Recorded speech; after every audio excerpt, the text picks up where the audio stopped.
Good evening. You're just in time for NTV tonight. And yes, this is the 20th day of April 2020. And unfortunately, the numbers are still surging on higher internationally as well as locally. With the context of the international numbers, the cases right now, according to the Johns Hopkins University, is over 2.4 million cases around the globe, and the United States is currently leading with the numbers of those who have died, and currently the toll right now is over 167,000 people who have died from this coronavirus disease. Now locally, with the latest numbers, we have 281 cases confirmed, and with some good news, no fatalities, increased fatalities. The number is still at 14, and 69 have so far recovered. Other stories we're covering for you tonight.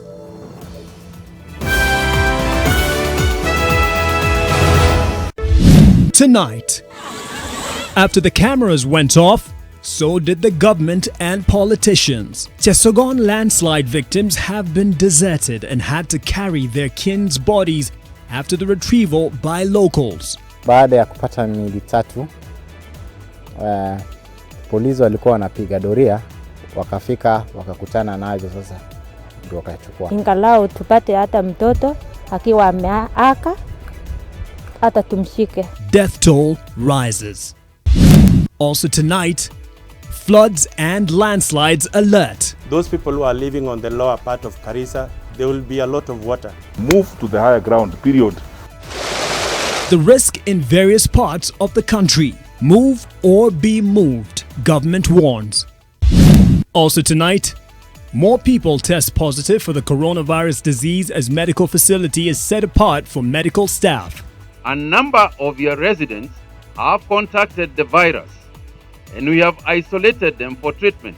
Homa Bay drivers dispute being COVID-19 positive as government's alleged fake funeral narrative displays more cracks.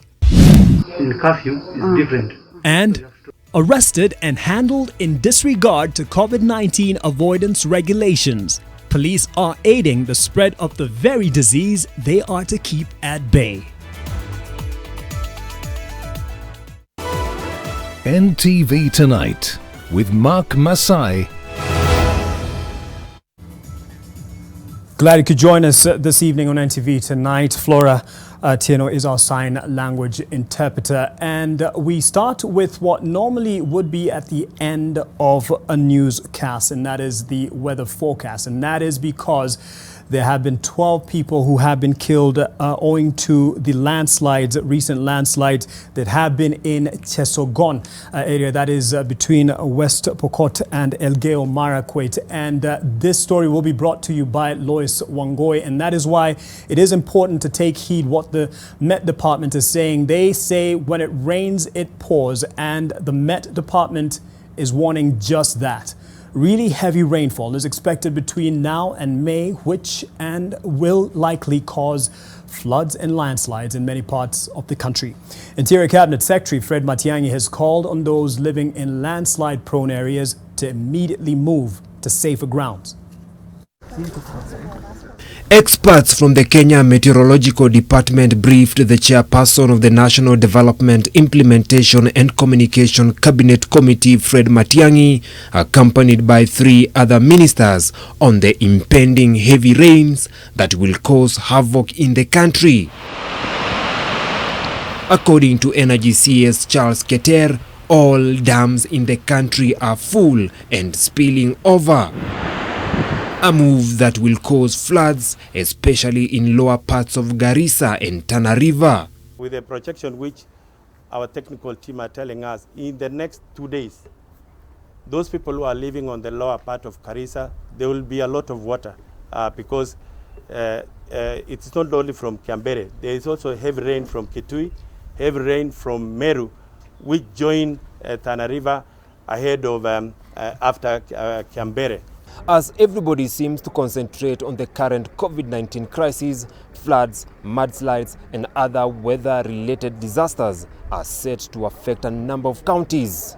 The government is planning on how to evacuate residents in mudslide-prone areas to safer grounds. The identified floods and mudslides-prone areas are Murang'a, Taita Taveta, Elgeyo Marakwet, West Pokot, and counties of Tana River and Garissa.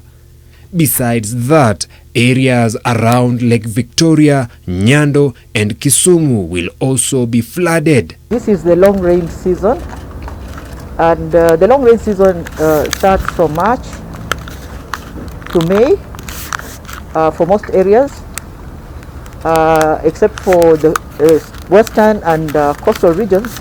Move to the higher ground, period. But of course, if it gets to a point where we feel certain populations are in danger and they're not moving as fast as we want, that's where we have engaged the chiefs, assistant chiefs. We will use local structures that don't have to use force, because those people will talk to them in a way they will understand. County governments have been urged to channel adequate resources to their emergency county fund to deal with the impending weather-related disasters Kenya is facing. Vincent Odur, NTV.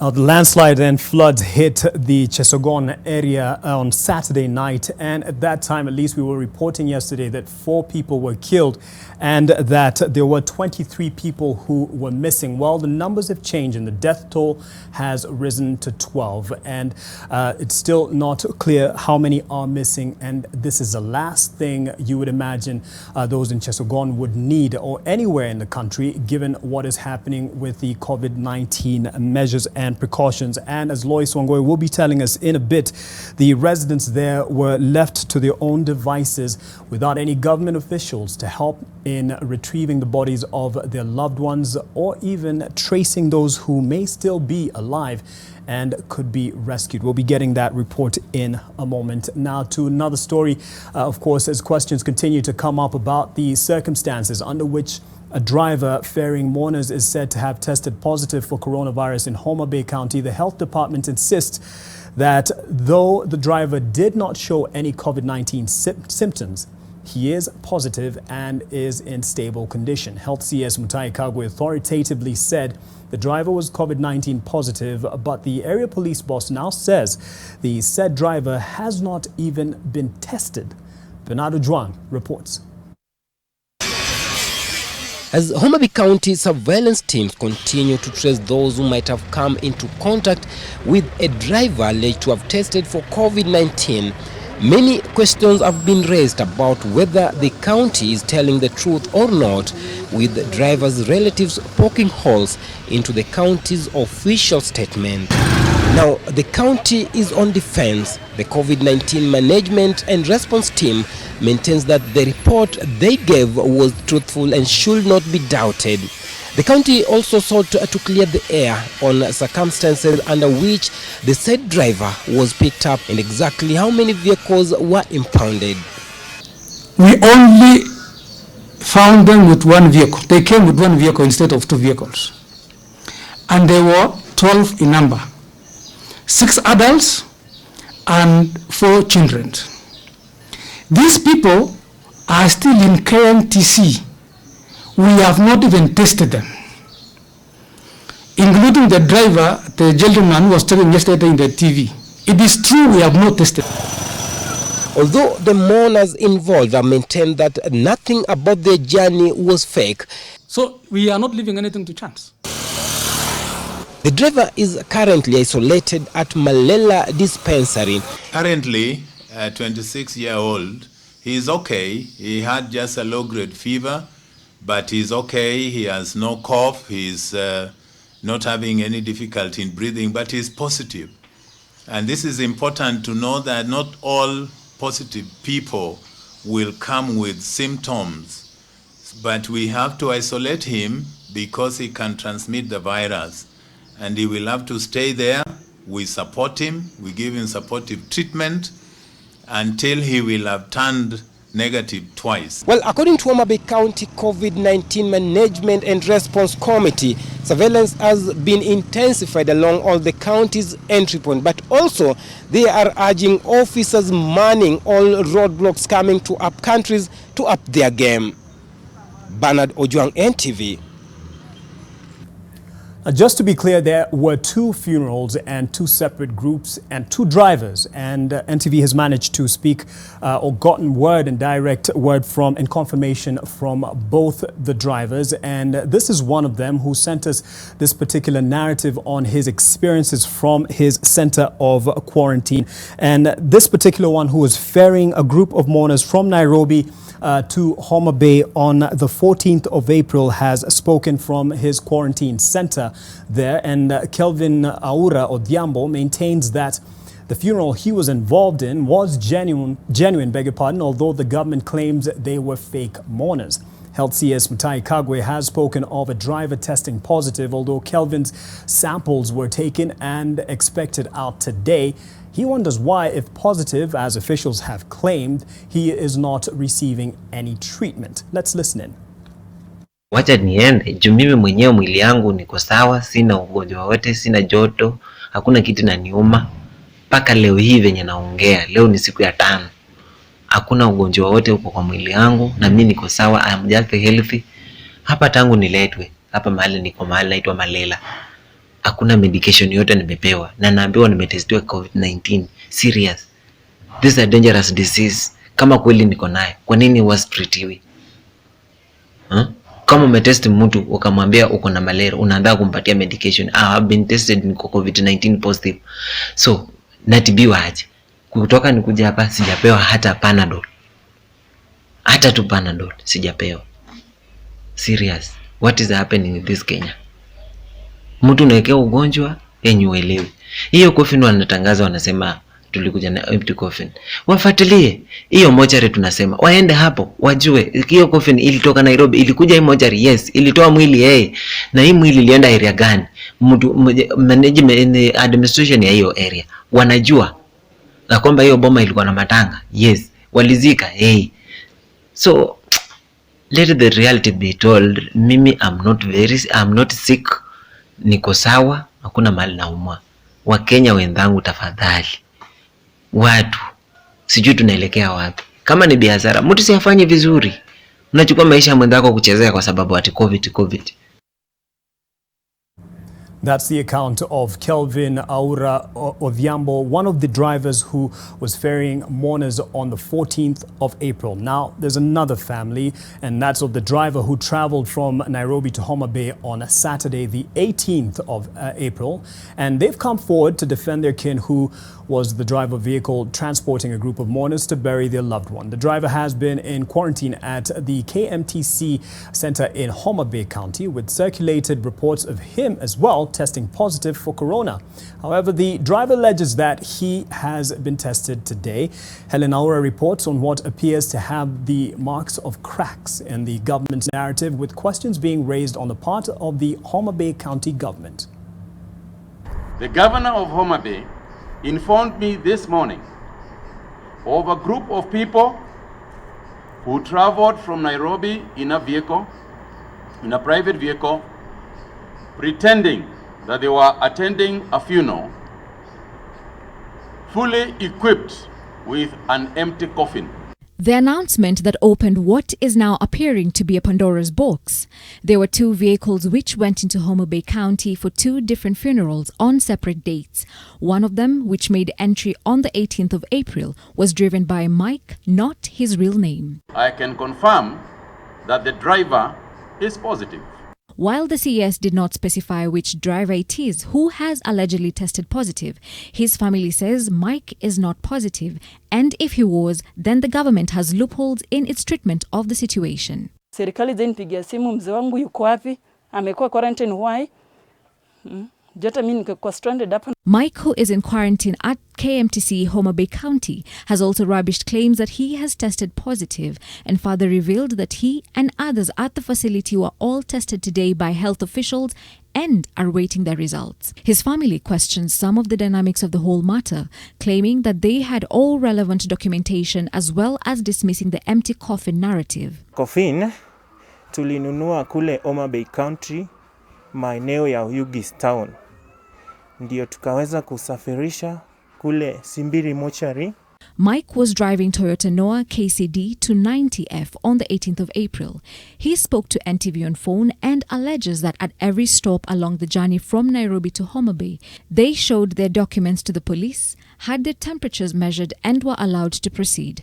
The documents indicate that the chief and regional police commander both in Homa Bay approved their travel documents. Sasa ndo nitakuuliza hata huo chief ni kwa nini alikubali wa travel kutoka hapa hadi nyumbani, alafu watu wafike kwa gate, asimamishe watu, aitie watu wa health washike hawa. Questions abound over whether CS Kagwe was misled or outrightly given false information for sinister reasons that are yet to be made public. Helen Aura, NTV. Now we'll be back to the update on the COVID-19 status in Kenya, but to something else that is wreaking havoc and is actually threatening to wreak more havoc in the country in the coming days. The death toll from the Chowan landslide has risen to 12, and this includes a police officer who succumbed at the Moi Teaching and Referral Hospital. While the police made this a sad announcement, another sad reality sits at the destroyed area. Today, there were no government officials conducting search and possibly rescue operations for the missing individuals. NTV visited the area and found the search operations being done by locals who actually retrieved some bodies. Lois Wangoi even met a family that went to look for their loved one and had to carry the body of their teen relative themselves. She now brings us the story of victims that have been left on their own a day after tragedy struck, hours after leaders came out to make their statements before the cameras, and on the same day that Interior CS Fred Matiang'i spoke in Nairobi saying operations were ongoing. It is a few minutes past 9 o'clock Monday morning. The aftermath of the Chowan landslide is evident, marks of disaster, devastation and death. The government announced 28 persons were still missing as at Sunday evening, with the promises of intense rescue efforts. We get here and anything but that is happening. From a distance, we spot about 10 General Service Unit officers engaging in conversation. Then they hurriedly leave. From the look of things, residents have been left to themselves. This group of youths who are ill-equipped work with what they have as they carry on with the search for the missing persons. Leo baada ya kupata miili tatu, polisi walikuwa wanapiga doria. Wakafika wakakutana nazo, sasa ndio wakachukua. Jane Chipto calls out to draw our attention. She cries in desperation for her missing grandchild, 14-year-old Winnie Tarus. Tunaomba serikali wakuje watafutie hata watoto wetu wenye wamepotea mto huu, ingalao tupate hata mtoto akiwa ameaka hata tumshike. At the landslide ruins, we meet 55-year-old Christine Kabomokoi. She tells us that she's moving to safer grounds after losing her house, her small shop and livestock. Anda flangeti kila kitu mafiombe yote sina chochote hata moja. Sababu na hii tu nguo tu peke yake tu. Ilienda wapi? Ilibeba na maji. In the meantime, Winnie's family get a call from the local rescuers. 2 bodies have been recovered and they are asked to check if Winnie is among them. The journey is about 5 kilometers in this rubble. At this point, we get wind of a press conference on the same in Nairobi by various cabinet secretaries led by Interior CS Fred Matiang'i. But on ground, we see zero government activity in as far as the search for the 28 missing people goes. 5 kilometers on, Winnie's family gets to the local rescuers and the harsh reality they feared: one of the recovered bodies is Winnie's. The resources available make a stretcher. A team from the Kenya Red Cross is on site and donate a body bag. At about 4 p.m., the skies are grey, the clouds are heavy and still no government rescue operation here. We, however, got the wind of an ongoing boardroom meeting kilometers away, chaired by Rift Valley Regional Coordinator George Natembeya. On this day, the residents here tell us they have been able to recover 5 bodies, all of which were children's.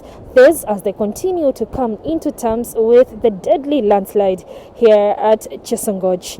Lois Wangoi, NTV, at the border point of West Pokot and Elgeyo Marakwet counties.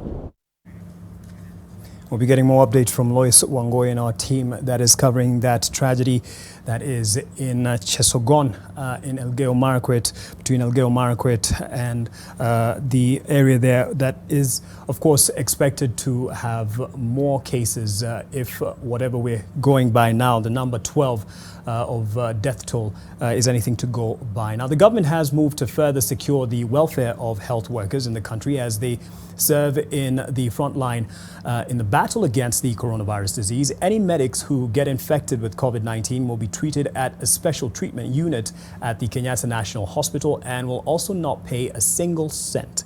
Seth Olale with more details on this development on the day that one doctor has been confirmed as having recovered from the disease. The call to celebrate and safeguard the frontliners in the war on the coronavirus disease, who are medical personnel, continues to get positive response. The Ministry of Health, alongside the Rockefeller Foundation and AMREF, have launched a special designated isolation and treatment facility for healthcare workers. Today, launching a special designated isolation and treatment facility for our healthcare workers. This facility will be able to offer both critical care, basic care services for our healthcare workers. All costs incurred during treatment shall be met by the government. The wards are to be fully equipped with specialized beds and ventilators. Further, the Ministry of Health says it has obtained 4,759 personal protective equipment kits and over 237,000 assorted materials. This as the Ministry of Health confirmed that 2 doctors were infected with COVID-19. One doctor is still under treatment while the other one has recovered. The doctor is among the 2 people who have been discharged as the country recorded 11 new positive cases. As the infections increase, government is also cautioning residents from Nairobi's neighboring counties, namely Kiambu, Machakos, Kajiado and Murang'a, stating that the virus is increasingly spreading from the Nairobi hotspot to the grassroots. Already, a number of your residents have contacted the virus and we have isolated them for treatment. The government believes the success in treating COVID-19 depends on the welfare of medics, and that is why it has treated 30,000 of health workers, targeting 100,000 more in the next 2 weeks. Seth Olale, NTV at the Kenyatta National Hospital, Nairobi County. Now, with the update there from CS Mutai, he also gave a warning that anyone caught flouting the curfew rule or caught outside the curfew hours will definitely be, or within the curfew hours, will be arrested and taken to a quarantine center.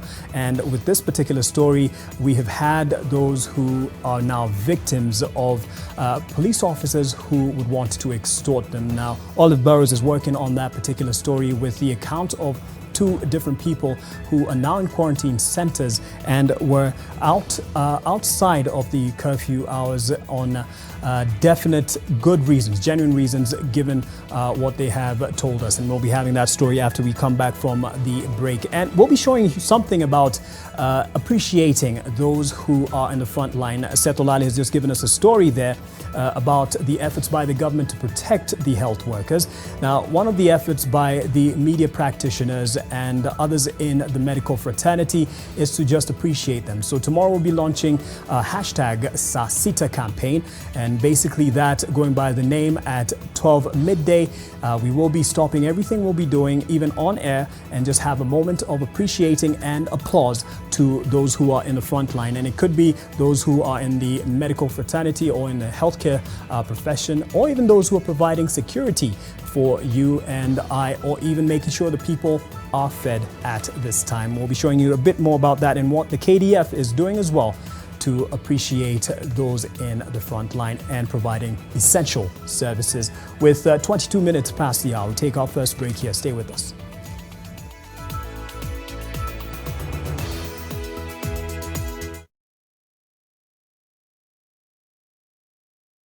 Disinfect and protect your home with JIC. JIC kills 99.9% of illness-causing germs. Disinfect floors, kitchen and bathroom surfaces, and wash white clothes, towels and dishcloths with JIC bleach. Just JIC it. Maritime tips brought to you by Kenya Maritime Authority. Precautions for vessel and boat owners, operators, coxswains and passengers. Personal hygiene. Practice frequent hand hygiene, coughing and sneezing etiquette. Clean and disinfect frequently touched objects and surfaces on board the boats and vessels, such as steering wheel, safety or guardrails and seats. Crew members, coxswains and passengers to regularly disinfect life jackets. Practice frequent hand washing with soap. Wear a mask on board a boat or vessel. Boat owners and operators to comply with government directives on movement restrictions within counties. Kenya Maritime Authority for safe and efficient water transport. There you go. Okay, thank you. Hi there. Selena! It's great seeing you getting so much value for your money. Well, it's important to save as much as you can. You save everywhere. Except for here. This is where you're throwing money down the drain. How? On these cleaning products. Impossible! Harpic 10X. While other cleaners flow away, Harpic 10X's viscous formula in only one round of application gives you sparkling, clean toilet. Harpic, 10 times better cleaning than other cleaning products. And great savings too. John suffers from indigestion. His twin James suffers from heartburn. Sometimes it's the other way around or both. That's why they use Gaviscon Double Action. It soothes within 3 minutes and lasts up to 4 hours. For double relief from heartburn and indigestion, Gaviscon Double Action. If symptoms persist, seek medical advice. Disinfect and protect your home with JIC. JIC kills 99.9% of illness-causing germs. Disinfect floors, kitchen and bathroom surfaces, and wash white clothes, towels and dishcloths with JIC bleach. Just JIC it.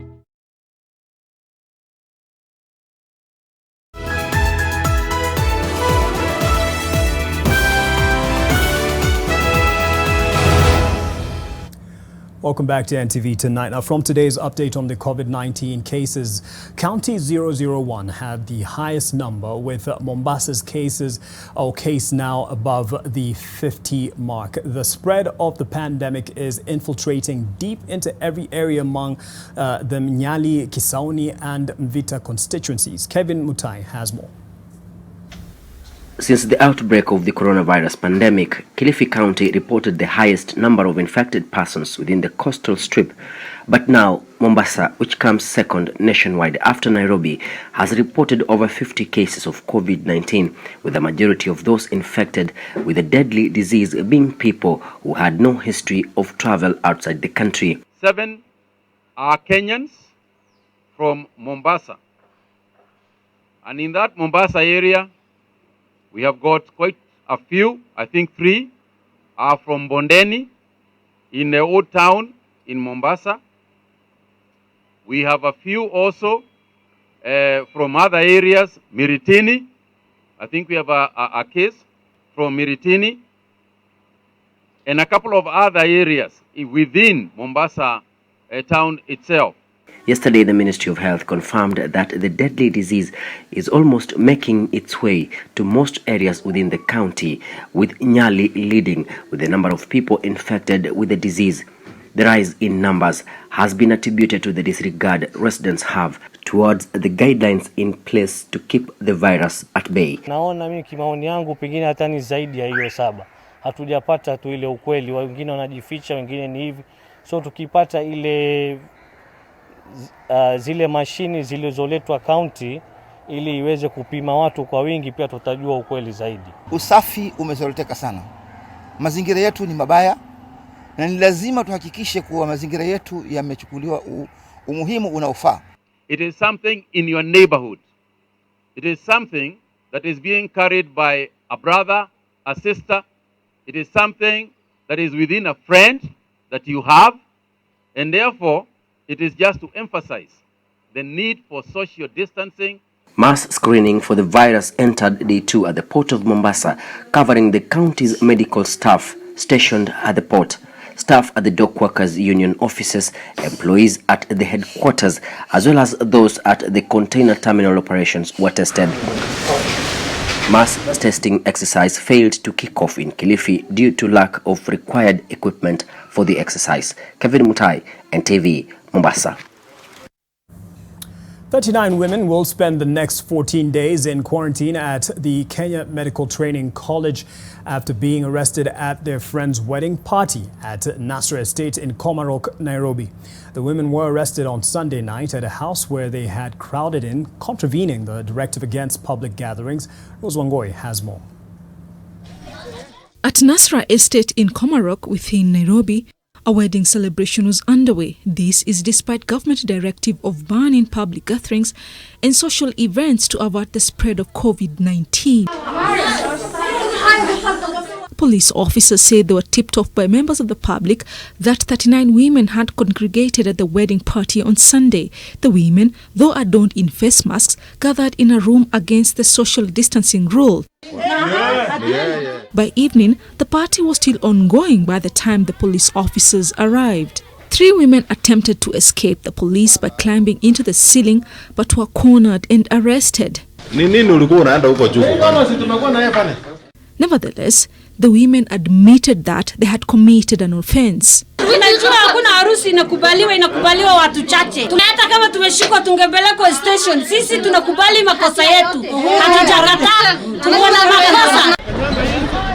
They will be spending the next 14 days in quarantine at their own cost at the Kenya Medical Training College KMTC in Nairobi. Ukikaidi amri ya serikali, it is an insult to the government. Why should people gather when people are spreading diseases? I'm not saying they're sick, but in such a situation, you never know who is who. So all these women will be taken for quarantine. Police officers also arrested over 140 people across Nairobi at bars and social joints. Revelers were rebels to the cause of protecting themselves and others by helping contain the possible spread of the coronavirus. The government has since warned that anyone found outside during curfew hours will be taken into mandatory quarantine. Rozongoi, NTV. And much as it is understood, this particular directive to hold anyone in quarantine, mandatory quarantine, if they're found having flouted the curfew rule, is definitely to discourage people from, being careless. However, in the same move and extension by the government, this is perhaps exposing many. And family members are rightfully, of course, concerned about the welfare of their people. Those who perhaps are now under quarantine, mandatory quarantine for one reason or another. And here's a case in point, as the Cabinet Secretary for Health, Mutahi Kagwe, made clear that anyone caught outside past curfew will be taken into quarantine. Those who've fallen victim have accused the police of taking it as an opportunity to extort hapless members of the public. And of the 455 who've been placed in quarantine for being out past curfew, there are those who've faulted the Ministry of Health policy of testing them at the end of the 14-day mandatory isolation period. They accuse the government of taking risks with their lives by potentially mixing infected persons with the uninfected. NTV's Olive Burrows brings us those personal accounts.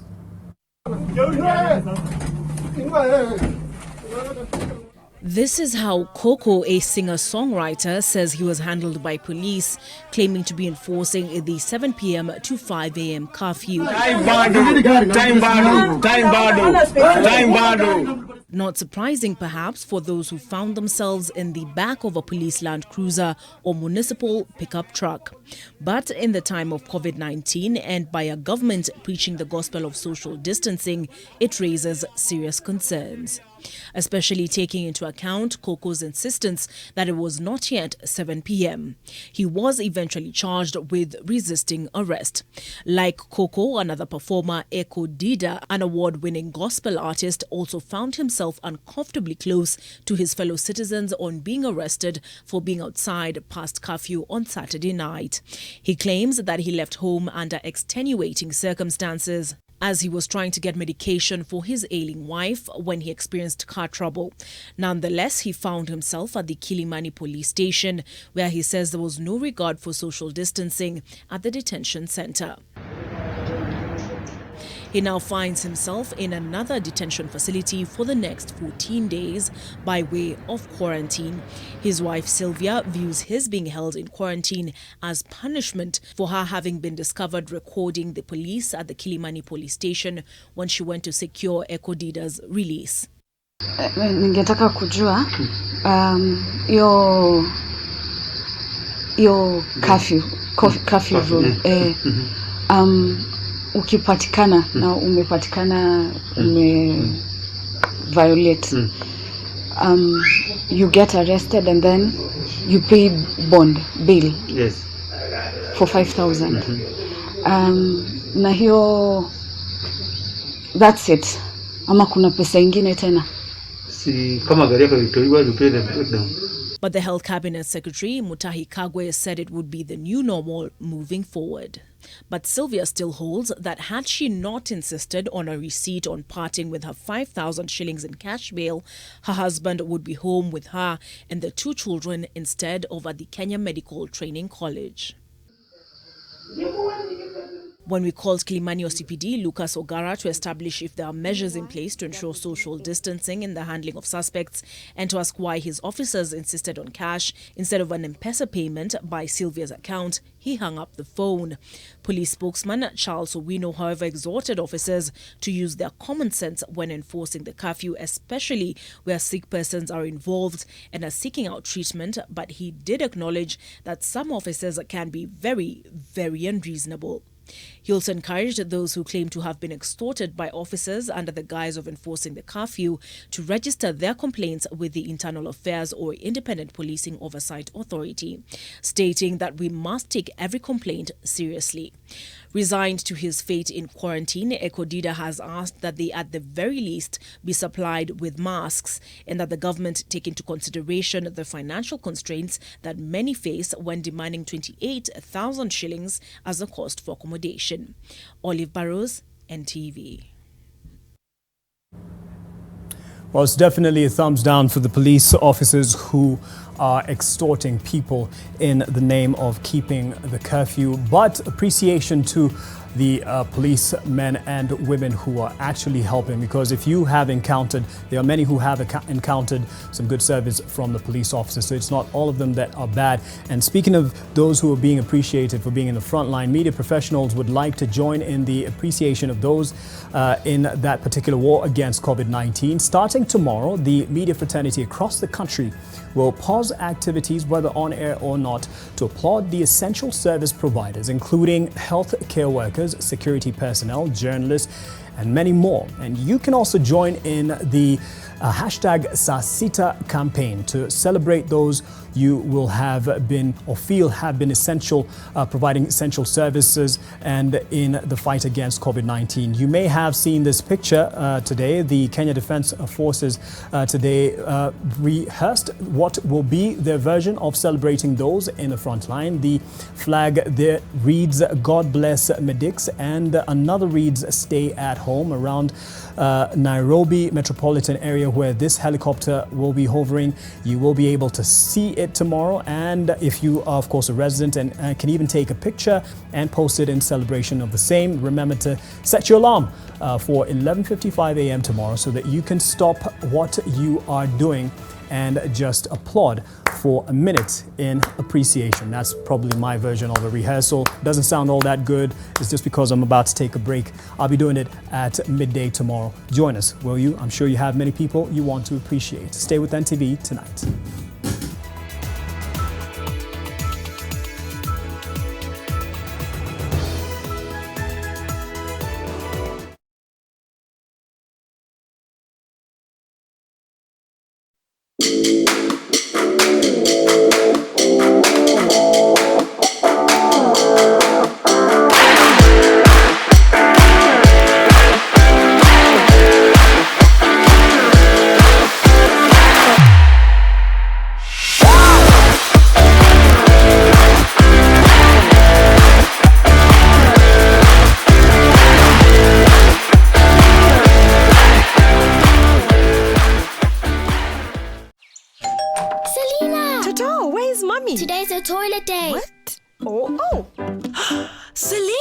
it, babe. Tomorrow we're hosting a party and it's a matter of my reputation. It's a toilet, not a white shirt. Even if you spend your entire day cleaning with bleach and detergent, it still won't be party ready. Impossible. Challenge. Harpic 10X. Even if you use bleach and detergent 10 times, they won't give you the same sparkling clean toilet that Harpic 10X will give you. Wow. Harpic 10X. Harpic, Kenya's #1 toilet cleaner. Sona moja imetengenezwa kwa njia spesheli ili kupambana na maumivu kwa haraka. Sona moja ina aspirin kama kiungo. Sona moja, kitulizo kamili. Maumivu yakizidi, pata ushauri wa daktari. Sensitivity is a short, sharp pain that people experience when they have something hot or cold getting to the nerve of the tooth, causing that discomfort. If the sensitivity is left alone, it may get worse. Dentists recommend Sensodyne to their patients. It's able to get inside the tooth and calm the nerve of the tooth down, and the proof's in the results. It works.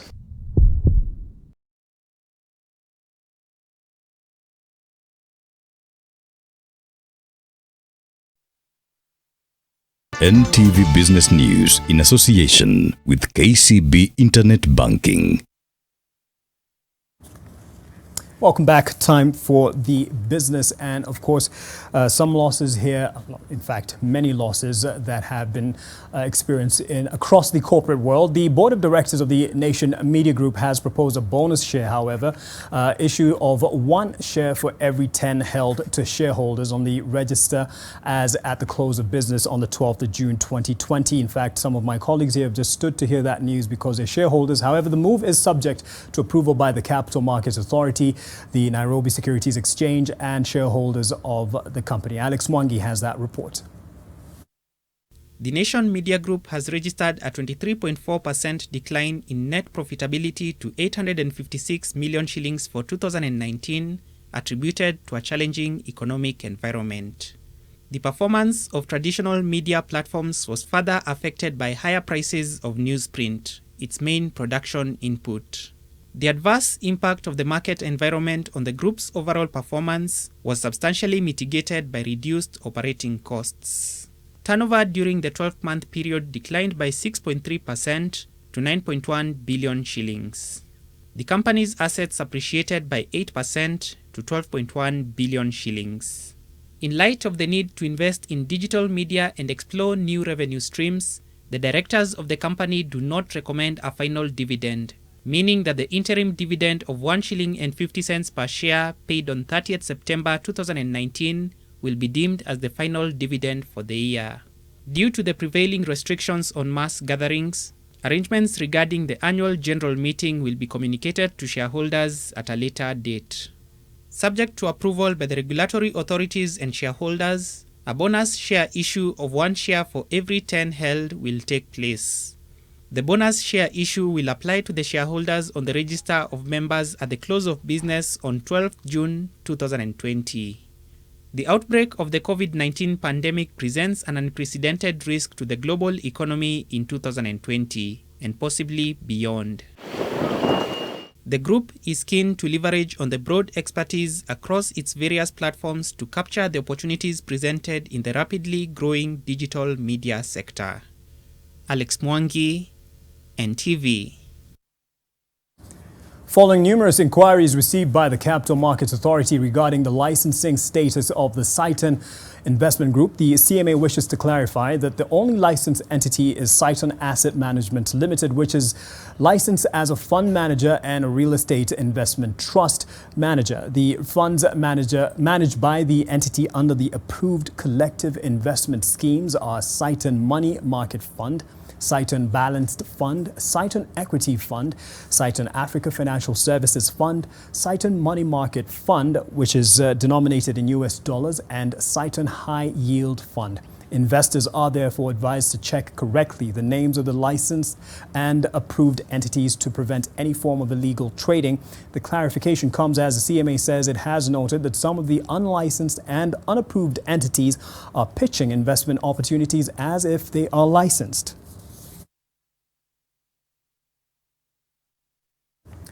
Coffee farmers are set to get some reprieve following the launch of the Coffee Revitalization Program, a 1.5 billion shillings program to boost the sector, which has been hard hit by the international dip in prices.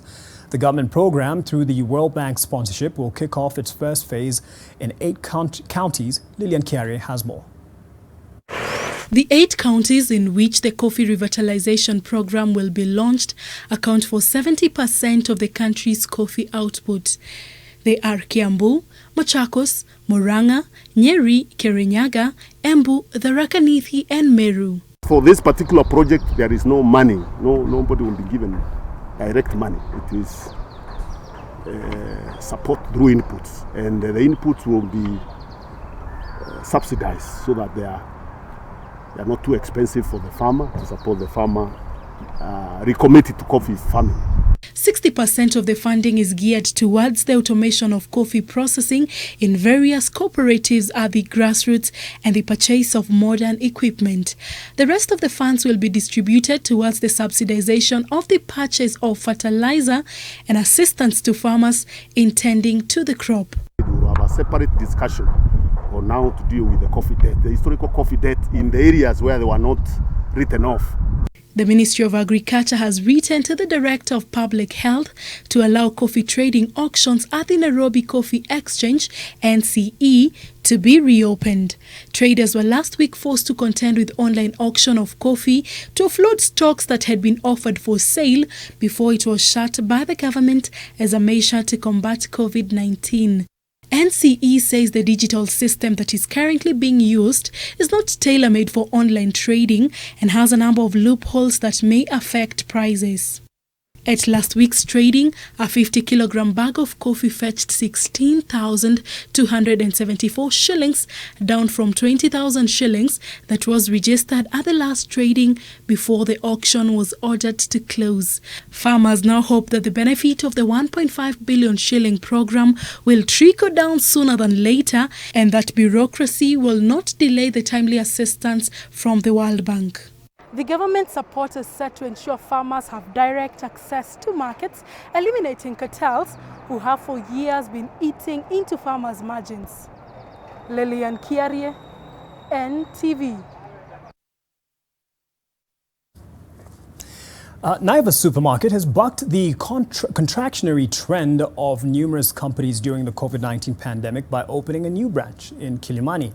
The new outlet is located along Tigoni Road, opposite Yaya Center. It is the retailer's 64th branch, and the pandemic has led to the closure of certain businesses as they wait for the coronavirus storm to pass. But retailers have had to continue operating to replenish household supplies. The new outlet is the third to be opened by Naivas this year.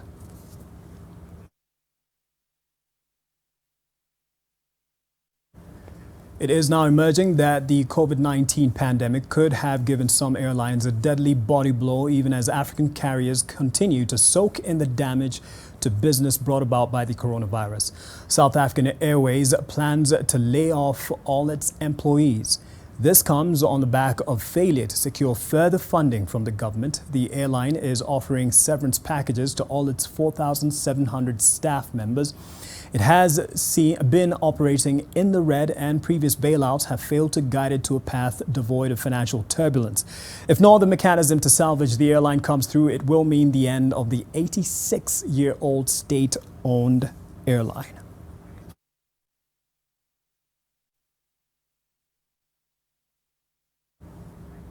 Business News touches down on that note. I'll be back with more after the break.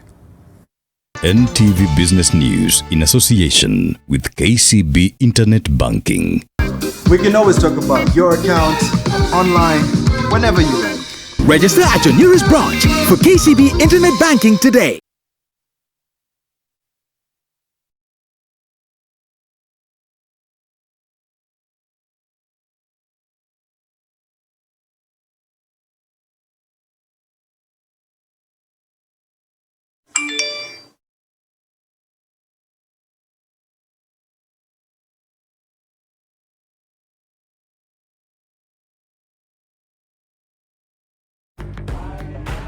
Avoid the crowds and use your card. Pay with your Absa debit card at any point of sale. Or better yet, shop online. Stay safe.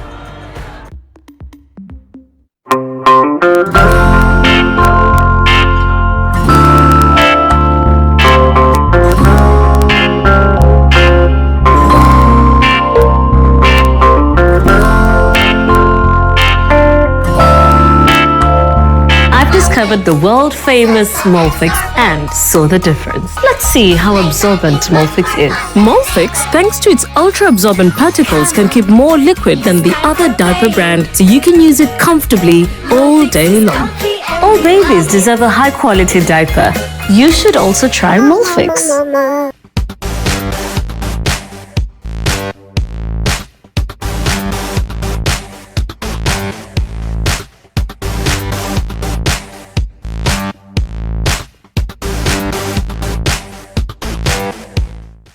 When you're facing stubborn stains, you're always in a fierce fight.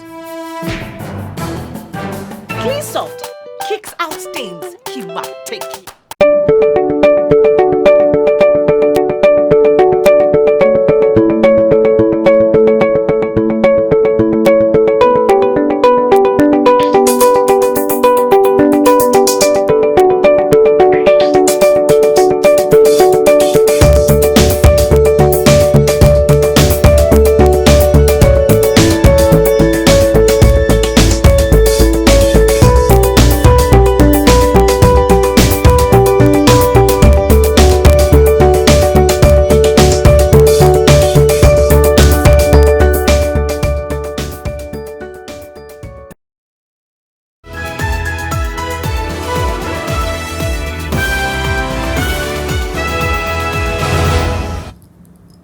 Welcome back. The Ministry of Agriculture has announced there's hope to make sure that markets are still functional. However, under strict guidelines, it can help protect vendors and customers during this COVID-19 pandemic. However, 20 days later, a spot check around various counties showed non-compliance of the guidelines. Anita Nkonge tells us more.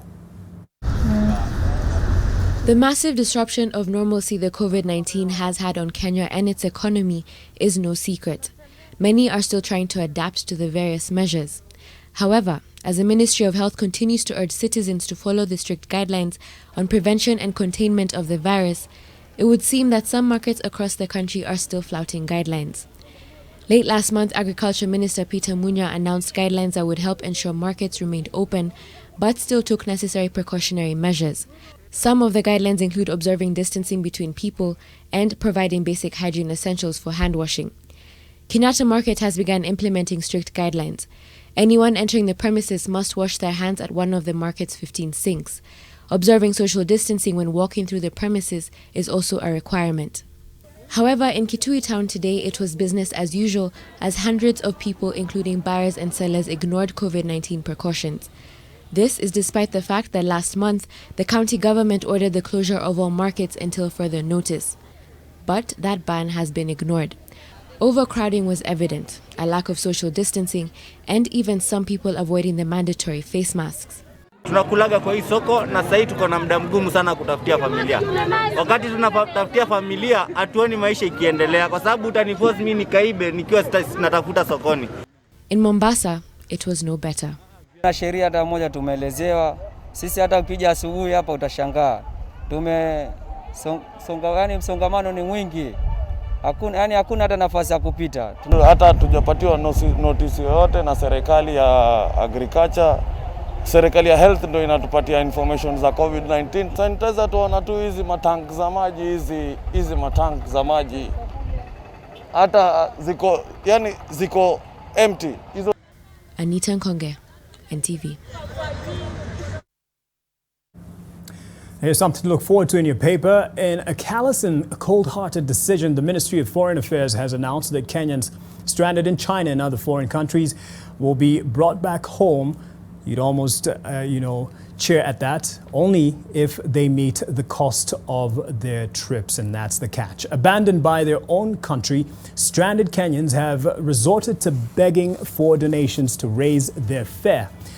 In your Daily Nation tomorrow, read the story of a teacher who is sleeping on the streets after she was kicked out of a house and other tales of agony. Don't miss your copy of the Daily Nation. Also something to look forward to. The coronavirus pandemic is pushing many to innovate and figure out how to survive. Private schools are turning to online classes to generate income from fees as they fight for survival in the wake of the coronavirus pandemic that has led to the closure of learning institutions. For this and more, grab your copy of the Business Daily tomorrow.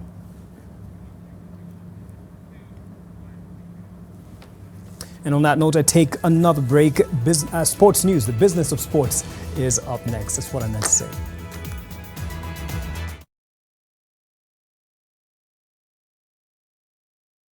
For a better tomorrow, don't forget to do the 1, 2, 3 with Colgate every night.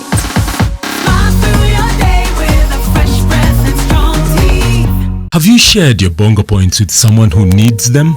Remember to help a friend or anyone in need to buy food using your bongo points. Stay at home, but still stay together with your loved ones and friends using bongo points.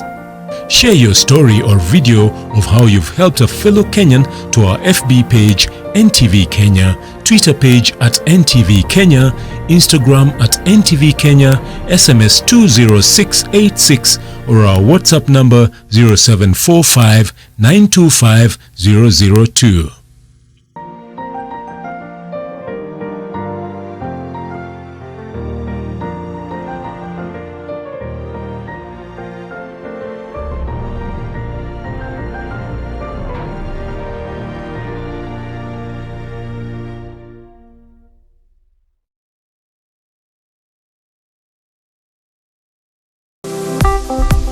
Why is food security so important now? And why does it matter for smallholder farmers? Well, smallholder farmers comprise 70% of Kenya's population. They are the backbone and have to be at the center of any intervention that is looking at food security. But we really need to look at the entire food value chain if we're going to make sure that food security is secured for all Kenyans. Join me on Wednesday at the Leadership Forum with NTV as we discuss this important question of food security in a time of COVID-19. Nation Leadership Forum. Engaging society, impacting the nation.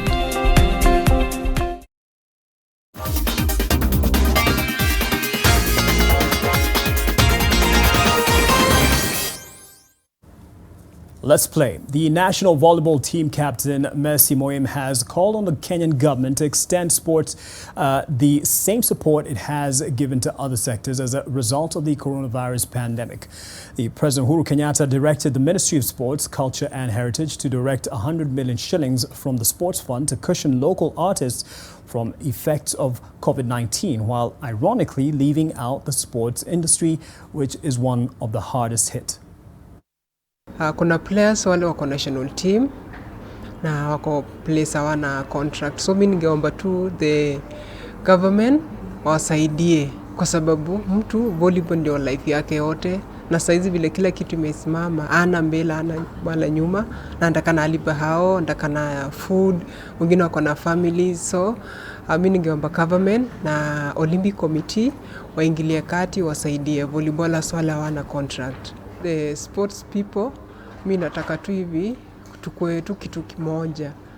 Tuseme mwenzako ana anything, wewe uko na contract, mwenzako hana place ya kupata food, tabiti tu msaidie. Athletes across the globe have seen their lives detour as they adjust to a world with coronavirus. The same is no different for national women's team the all-time top scorer Essie Akida, who had just signed for Turkish club Besiktas before global sport was suspended. The 27-year-old spoke to NTV's Ida Waringa from Istanbul about her new normal. Essie Akida's move to Turkish giants Besiktas from Israeli top-flight club Ramat Hasharon was barely a month old when the league was suspended due to coronavirus. Things have really changed, and this is because of taking precautions and measures to curb the spread of COVID-19. Akida's 2-year deal saw her become the first Kenyan footballer to sign for a UEFA Women's Champions League playing side. On their part, the men's team features notable players such as former AC Milan forward Kevin Prince Boateng and former Liverpool goalkeeper Loris Karius. When I came to Besiktas, is the grand, overwhelming and warm welcoming reception I got from the team. The Kenya women's team all-time top scorer got off to a good start, playing 90 minutes in the 2 games of the season so far and providing 2 assists. Another highlight was facing Spanish giants Atletico Madrid Femenino at the Vodafone Arena in a friendly game attended by over 30,000 fans, a clear testament to the growing popularity of women's football across borders. Turkey, currently in the top 10 of nations hardest hit by COVID-19, with over 80,000 cases and close to 2,000 deaths, was among the last countries to suspend sports-related activities. The decision was eventually made on March 19th under heavy international pressure, with majority of European and global leagues already postponed at the time. The 27-year-old stays motivated by working out and keeping in touch with loved ones back home. My parents are also worried, but hearing from me from time to time gives them a peace of mind. The goal machine will be raring to go when football resumes. Ida Warenga, NTV. We'll hopefully be back to those dancing ways in a bit. Now, Tottenham star weeks of military service in his home country